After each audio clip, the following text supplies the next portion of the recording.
Hi Internet! Arc speaking. Last time you guys stopped by, we covered charge drifts, the second category in this ongoing mini-series on how bikes corner in Mario Kart Wii. So today, to put everything all together, we're talking about the different ways to exit a drift properly, or as we'll be referring to them, exit drifts. Because yes, there are different ways to exit a drift, and yes, it's important. But I'm sure if you've read the title, you guys already knew all that. So let's just get into the video. The first, and also the most common exit drift we'll be looking at, is the Insta Wheelie. It's done exactly as it sounds. You input a wheelie by pressing up on the D-pad or shaking your Wii remote up as soon as the drift ends and the mini turbo starts.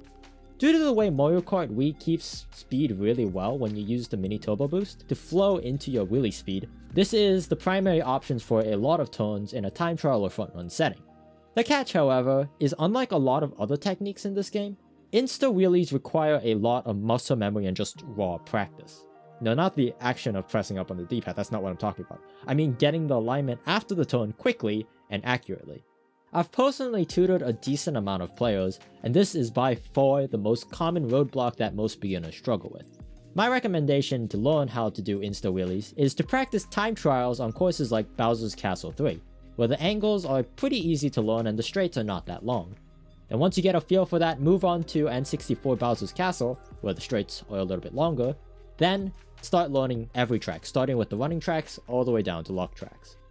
Now if you're planning to play online a lot, I want you to take what we just talked about and throw it out the window. Okay, don't actually discard it, you'll still be using Insta Wheelies quite a bit, but the next exit drift, the follow through, is generally a much better idea when in tight packs. How you do a follow through is instead of getting a wheelie as soon as the mini turbo starts, you'll want to use that time you're still in the boost to get a realignment. Then wheelie a bit later, but not too late, you have to still be in the boost. In a time trial setting, this exit drift is used for realignments that can't be fixed by simply turning in your wheelie. But online, it's also fairly useful to help avoid lag bumps and things of that nature. Examples for a follow through is the third turn on Moo Moo Meadows right before the cut, the second turn before the side ramp on Moonview Highway, and the starting time trial strat on KC. Yes, you could do follow throughs on more than just mini turbos. If you ever watch test runs of Mario Kart Wii, sometimes you may notice, instead of doing a follow-through on certain turns, Ghost Records do a hop realignment looking thing into a wheelie. This is called the test turbo. You see, after you release a drift, there's a short window of time where if you input another drift, you could get ridiculously low air, even on flat surfaces. So a test turbo is basically an insta wheelie with a short drift for the realignment. Keep in mind, despite the fact it's called a TAS Turbo, humans can actually do it as well. The only requirement is you need to claw if you play GCN or Classic, as the only way to do a true TAS Turbo is by pressing a frame perfectly. If you don't do a frame perfectly, well, then it just becomes a human turbo. Now I don't have any examples of where or when you should do a TAS Turbo, as generally speaking follow-throughs are much better for consistency. But if you're curious on how to do it, perhaps you want to get into the TAS scene, yeah sure, here you go.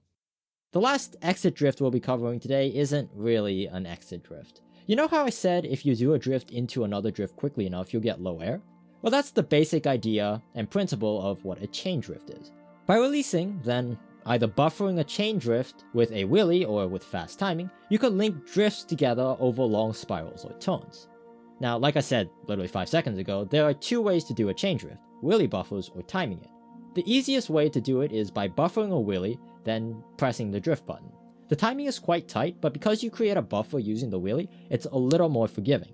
However, there are some situations, like when you're trailing an item behind you, that you can't physically press the wheelie button.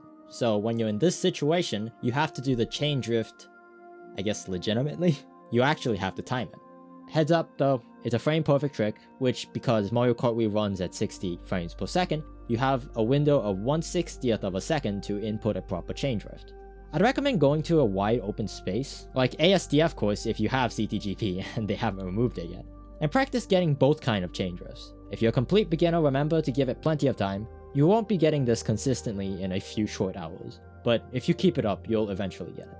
Examples for the chain drift include the wide arc turn on Mario Circuit 3, the up spiral on BC Wii, and the RBC spiral. So that's all the different type of drifts in this game for inside drifting bikes. Entry drifts, charge drifts, and exit drifts, as far as I know. Thank you guys for watching this 3-part series all about drifts. It was a nice refresher for myself to work on all this, and I'm sure some of you guys found this helpful as well. Don't forget to do the YouTube stuff on your way out, That's liking, commenting, subscribing, and if you don't mind jumping platforms for a bit, I'm live over on Twitch every Monday, Wednesday, Friday, and Saturday morning. Hope to see you over there, or in the comments below, and happy racing.